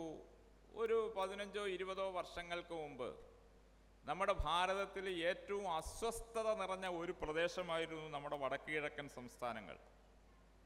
ഈ വടക്ക് കിഴക്കൻ സംസ്ഥാനങ്ങളുടെ ഇന്നത്തെ അവസ്ഥയെന്ന് ആലോചിച്ച് നോക്കൂ. മണിപ്പൂരൊരു അപവാദം വേണമെങ്കിൽ പറയാം. അതൊഴികെ ആസാമാകട്ടെ, മേഘാലയാകട്ടെ, മിസോറമാകട്ടെ, അരുണാചൽ പ്രദേശ് ആകട്ടെ, ത്രിപുരയാകട്ടെ, ഇവിടെയൊന്നും രാഷ്ട്രവിരുദ്ധമായ ഒരു വരി പോലും എഴുതപ്പെടുന്നില്ല. ഇന്ത്യൻ ഡോഗ്സ് ഗോ ഔട്ട് എന്ന് പറഞ്ഞ ഒരു കാലത്ത് നിന്ന്, നാഗാലാൻഡിലെ തെരഞ്ഞെടുപ്പ് കാലത്ത് എഴുതപ്പെട്ട കോൺഗ്രസിൻ്റെ ചുവരെഴുത്തുകളിൽ ഒന്നായിരുന്നു അത്, ഇന്ത്യൻ ഡോഗ്സ് ഗോ ഔട്ട്. ആ കാലത്ത് നിന്ന് അവർ ഭാരതത്തിൻ്റെ ദേശീയ ചിന്താധാരയിൽ അലിഞ്ഞു ചേർന്ന് ജീവിക്കാൻ ബദ്ധപ്രതിജ്ഞരായ ഒരു സമൂഹമായി വടക്ക് കിഴക്കൻ സംസ്ഥാനങ്ങൾ മാറിയിരിക്കുന്നു. മണിപ്പൂരിലുണ്ടായ സംഭവങ്ങൾ പോലും ഇതിൻ്റെ മറ്റൊരു പരിണിത ഫലമാണ്. അപ്പോൾ ഇത് സംഭവിച്ചുകൊണ്ടിരിക്കുകയാണ്. ഈ പ്രദേശങ്ങളെല്ലാം അവിടെയൊക്കെ ക്രിസ്ത്യാനികൾ, ബഹുഭൂരിപക്ഷം ക്രിസ്ത്യാനികളാണ്. ഈ ക്രിസ്ത്യാനികൾ എന്തുകൊണ്ടാണ് BJPക്ക് പോയി വോട്ട് ചെയ്യുന്നത്? ഇതിനു മുമ്പ് ഇന്ത്യ എന്ന് കേട്ടാൽ തന്നെ വെറുപ്പുളവാക്കുന്ന രീതിയിൽ ചിന്തിച്ചിരുന്ന ഒരു സമൂഹം, അവരെ അങ്ങനെ ചിന്തിപ്പിക്കുന്ന ഒരു മിഷണറി പ്രവർത്തനത്തിന് സ്വാധീനമുണ്ടായിരുന്ന പ്രദേശം, ആ മിഷണറി മുഴുവൻ ഈ ദേശീയ ചിന്തയ്ക്ക് പിന്നിൽ അണിനിരന്നിരിക്കുകയാണ്. ഇപ്പം മണിപ്പൂരിലുണ്ടായ ഈ പരിവർത്തനത്തെപ്പറ്റി വടക്കുകിഴക്കൻ സംസ്ഥാനങ്ങളിൽ ഈ പരിവർത്തനം എങ്ങനെ സംഭവിച്ചു? കേവലം രാഷ്ട്രീയ അധികാരത്തിൻ്റെ മാറ്റം കൊണ്ടുണ്ടായ പരിവർത്തനം അല്ലത്. കാരണം നിശബ്ദമായി ഇന്ത്യ മഹാരാജ്യത്തിൻ്റെ വ്യത്യസ്ത കോണുകളിൽ നിന്ന് നൂറുകണക്കിന് പ്രവർത്തകർ വടക്ക് കിഴക്കൻ സംസ്ഥാനങ്ങളിലെ വനാന്തരങ്ങളിൽ പോയി ജീവിതം സമർപ്പിച്ച് പ്രവർത്തിച്ചതിൻ്റെ ഫലമാണ്. നിങ്ങൾക്ക് അറിയുമോയെന്ന് എനിക്കറിയില്ല, മണിപ്പൂരിൻ്റെ പ്രാന്തപ്രചാരകനായി സുദീർഘകാലം പ്രവർത്തിച്ചയാൾ മലയാളിയായ അശോകൻ ചേട്ടനായിരുന്നു. പാലക്കാട് ജില്ലയിൽപ്പെട്ട ഒരു ഗ്രാമത്തിൽ നിന്ന് പ്രചാരകനായി പ്രവർത്തിച്ച് നമ്മുടെ കൊല്ലം ജില്ലാ പ്രചാരകയൊക്കെ ആയിരുന്നു. ഗോപാൽജിക്കൊക്കെ പരിചയമുണ്ടാവും. അശോകൻ ചേട്ടനാണ് മണിപ്പൂരിൻ്റെ പ്രാന്തപ്രചാരകനായി പ്രവർത്തിച്ചത്. ഇന്ന് ത്രിപുരയുടെ സഹപ്രാന്ത പ്രചാരകമായി പ്രവർത്തിക്കുന്നത് കോട്ടയത്തുകാരനായ കണ്ണനാണ്, നമ്മുടെ ഹരീഷൻ ചേട്ടൻ അനന്തരവനും കൂടിയാണ്. ഈ വടക്ക് കിഴക്കൻ സംസ്ഥാനങ്ങളിലെ അതിർത്തി പ്രദേശങ്ങളിലെ ഗ്രാമങ്ങളിൽ സഞ്ചരിച്ചുകൊണ്ട് അവിടുത്തെ പ്രവർത്തനങ്ങൾക്ക് നേതൃത്വം കൊടുക്കുന്നത് വടകരക്കാരനായുള്ള ഒരു പ്രദീപനാണ്. ഞാൻ കേരളത്തിൽ നിന്നുള്ളവരുടെ പേര് പറയുകയാണ്. എങ്ങനെ ഈ രാജ്യത്തിൻ്റെ എല്ലാ സംസ്ഥാനങ്ങളിൽ നിന്നും നമ്മൾ വിചാരിക്കും ഈ കന്യാസ്ത്രീകൾ മാത്രമേ പോയിട്ടുള്ളൂ എന്ന്. അങ്ങനെയൊന്നുമല്ല. വളരെ സൂക്ഷ്മമായ ഈ നമ്മുടെ പത്തനംതിട്ടയിൽ നിന്ന് പോയ ഒരു സ്വയം സേവകൻ മിസ്സിംഗ് ആണ്. നാരായണൻ കുട്ടിച്ചേട്ടൻ, ഒരു പ്രചാരകൻ, അദ്ദേഹം തീവ്രവാദികളുടെ കയ്യിൽപ്പെട്ടുപോയി. ആളെ നമുക്ക് ഇന്ന് വരെ തിരിച്ചു കിട്ടില്ല. വർഷങ്ങളായി. ആൾ പോയിട്ടുണ്ടാവും, അത് വേറെ കാര്യം. പക്ഷെ ഞാൻ പറയുന്നത് ഇങ്ങനെ എത്ര ഇവരെ പറ്റിയൊന്നും ആരും അറിയുന്നില്ല, ആരും കേൾക്കുന്നില്ല. ആരും കേൾക്കാതെ, യാതൊരു പ്രശസ്തിയില്ലാതെ, യാതൊരു യശസ്സും പ്രതീക്ഷിക്കാതെ ഈ രാഷ്ട്രത്തിൻ്റെ വൈഭവം മാത്രം സ്വപ്നം കണ്ട് സംഘടിത ഹിന്ദു സമൂഹത്തെ സൃഷ്ടിക്കാൻ വേണ്ടി ജീവിതം ഇങ്ങനെ അപകടകരമായ മേഖലയിൽ സമർപ്പിക്കാൻ തയ്യാറായി എത്ര പേര് രാജ്യത്തുനിന്ന് പോയിട്ടുണ്ട്. ഈ പ്രേരണ അത് രാഷ്ട്രീയ സ്വയംസേവക സംഘത്തിന് മാത്രം കൊടുക്കാൻ കഴിയുന്ന ഒരു പ്രേരണയാണ്. കാശ്മീരിൻ്റെ മണ്ണിലും പരിവർത്തനം ഉണ്ടായത് കേവലം രാഷ്ട്രീയ മാറ്റം കൊണ്ട് മാത്രമല്ല. പഞ്ചാബിൽ, ചണ്ഡീഗഡിൽ ഖാലിസ്ഥാൻ വിഭജനകാലത്തിൻ്റെ തീവ്രത മുറ്റിയ കാലങ്ങളിൽ നമ്മുടെ NCT രാജേട്ടനെ പോലെയുള്ള ആളുകൾ, നന്ദകുമാർജിയെ പോലെയുള്ള ആളുകൾ കേരളത്തിൽ നിന്ന് പോയി പ്രവർത്തിച്ചു. അങ്ങനെ എല്ലാ സംസ്ഥാനങ്ങളിൽ നിന്നും അവിടെ പോയി പ്രവർത്തിച്ചു. ഇപ്പം ഞാൻ പറഞ്ഞു വരുന്നത്, രാജ്യത്തിൻ്റെ വിവിധ മേഖലകളിൽ നമ്മുടെ രാഷ്ട്രത്തിൻ്റെ സ്വത്വം, തനിമ ഉണർത്തുന്ന പ്രവർത്തനം വളരെ നിശബ്ദമായി നടന്നുകൊണ്ടിരിക്കുകയാണ്. ആ പ്രവർത്തനത്തിൻ്റെ സമ്മർദ്ദഫലമായി ഉണ്ടാകുന്ന മാറ്റങ്ങളാണ് രാഷ്ട്രീയ രംഗത്ത് നമുക്ക് കാണാൻ കഴിയുന്നത്. ഇനിയൊരു രാഷ്ട്രീയ പ്രസ്ഥാനത്തിന് ഇതിനെ അവഗണിക്കാൻ സാധ്യമല്ല. വാസ്തവത്തിൽ കോൺഗ്രസ് അടക്കമുള്ള പ്രതിപക്ഷ പാർട്ടികൾ ചെയ്യുന്ന ഏറ്റവും വലിയ വിഡ്ഢിത്തം എന്ന് പറയുന്നത്, അവർ ഭാരതീയ ജനതാ പാർട്ടിയെ നേരിടാൻ രാഷ്ട്രദ്രോഹ ശക്തികളെ കൂട്ടുപിടിക്കുന്നു എന്നുള്ളതാണ്. ഭാരതീയ ജനതാ പാർട്ടിയുടെ ശക്തി നാഷണലിസമാണ്, ദേശീയതയാണ്. ആ ദേശീയതയുടെ പ്ലാറ്റ്ഫോമിൽ തന്നെ നിന്നുകൊണ്ട് കോൺഗ്രസ് അവരെ അഭിസംബോധന ചെയ്യാതെ കോൺഗ്രസിന് അവരെ നേരിടാൻ സാധ്യമല്ല. മറ്റൊരു ദേശീയ പാർട്ടിയായി നിന്നുകൊണ്ടല്ലാതെ, മറ്റൊരു ദേശീയ പാർട്ടിയായി നിന്നുകൊണ്ട് രാജ്യത്തെ വിഘടിപ്പിക്കുന്ന ശക്തികൾക്കെതിരെ പോരാടാതെ അവർക്ക് നിലനിൽപ്പില്ല.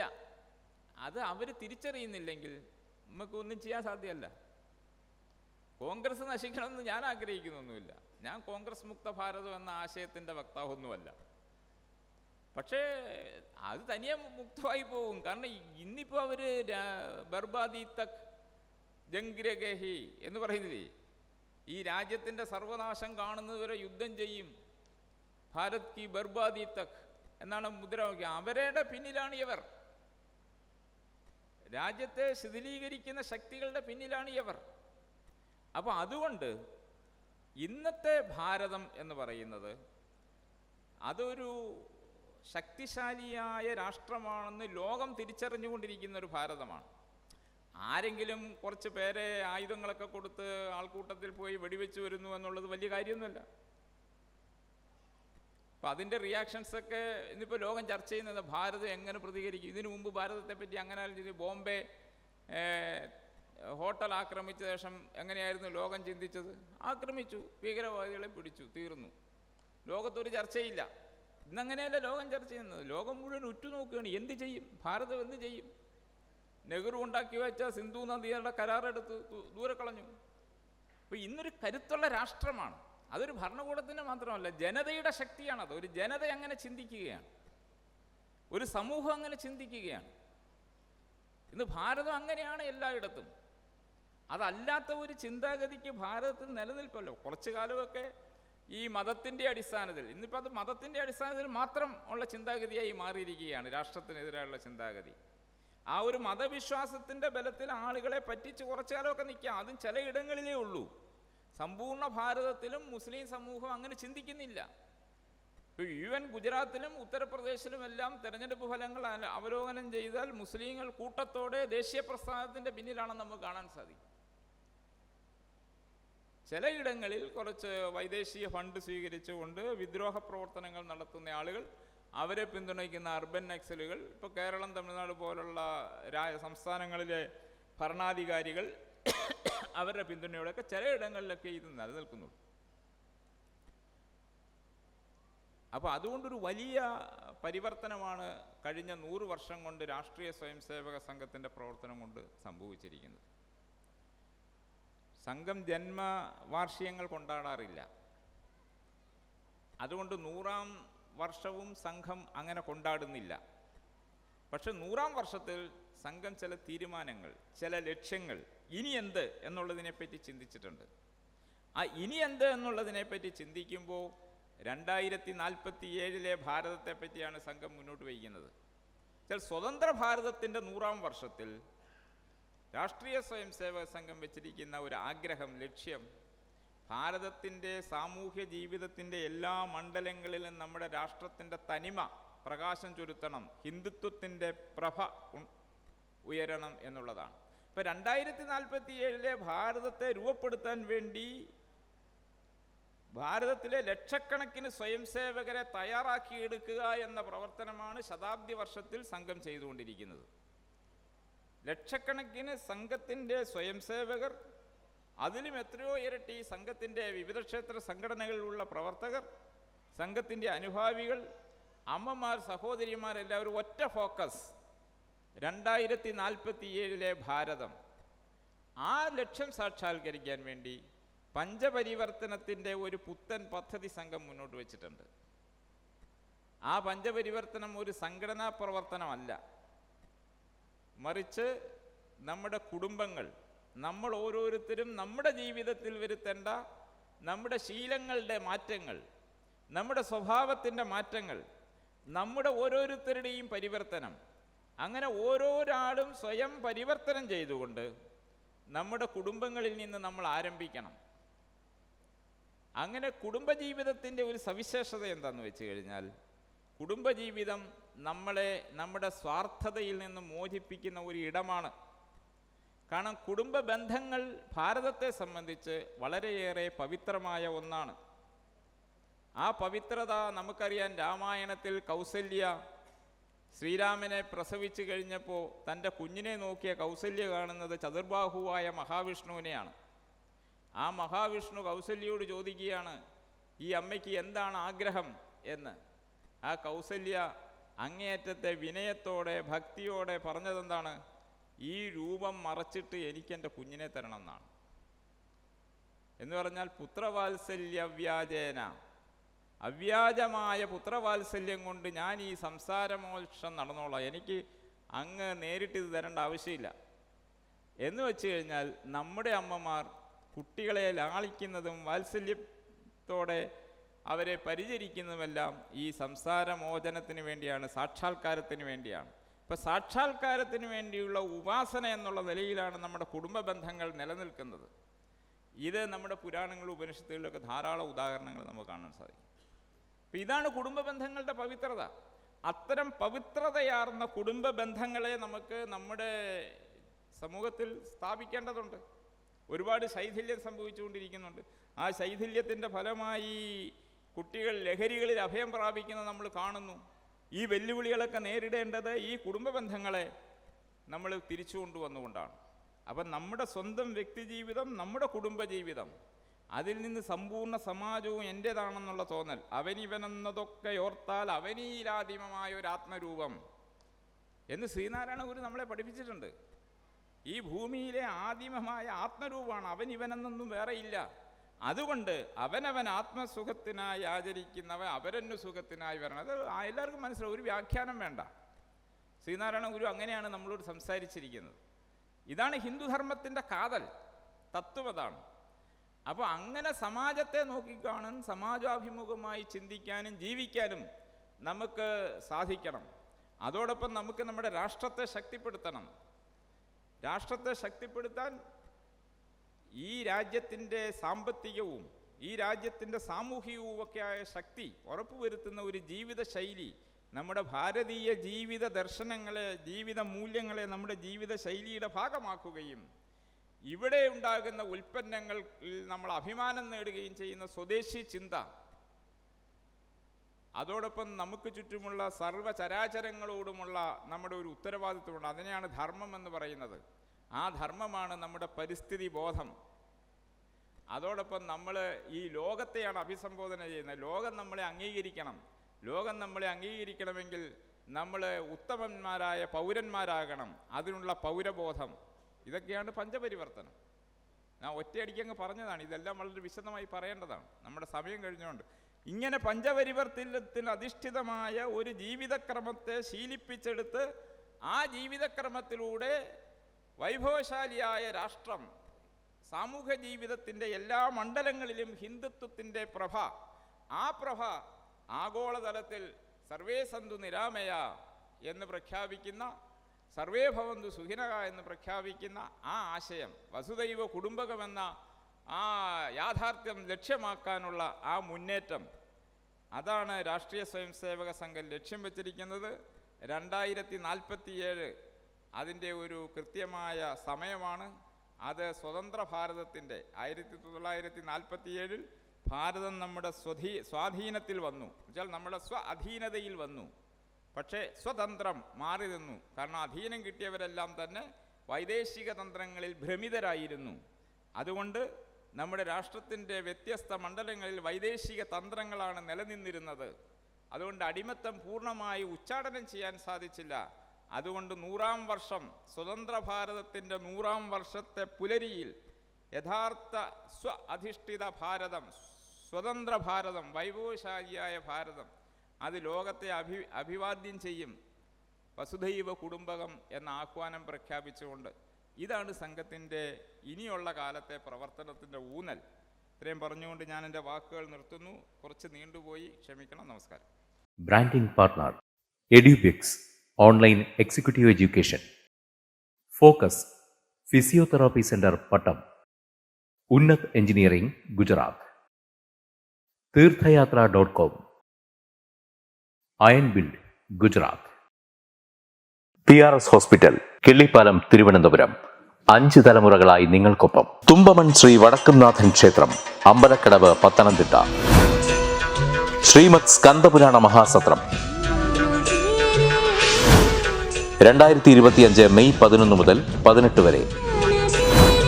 ബ്രഹ്മശ്രീ മുംബൈ ചന്ദ്രശേഖര ശർമ്മയുടെ മുഖ്യ കാർമ്മികത്വത്തിൽ മഹാഗണപതി ഹോമം, സ്കന്ദപുരാണ പാരായണം, മഹത് പ്രഭാഷണങ്ങൾ, പൂജഹോമാദികൾ, കലാസാംസ്കാരിക പരിപാടികൾ. സത്രയജ്ഞ കർമ്മങ്ങളിലേക്ക് എല്ലാ ഭക്തജനങ്ങളുടെയും സാന്നിധ്യവും സഹകരണവും സാദരം അഭ്യർത്ഥിക്കുന്നു.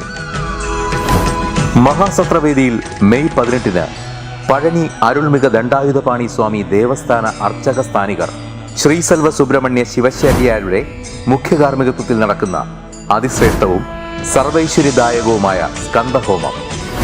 സ്കന്ദമഹാപുരാണ സത്രത്തിന്റെ ആദിമധ്യാന്തമുള്ള സമ്പൂർണ്ണ തത്സമയ കാഴ്ച തത്വമയി നെറ്റ്വർക്കിൽ.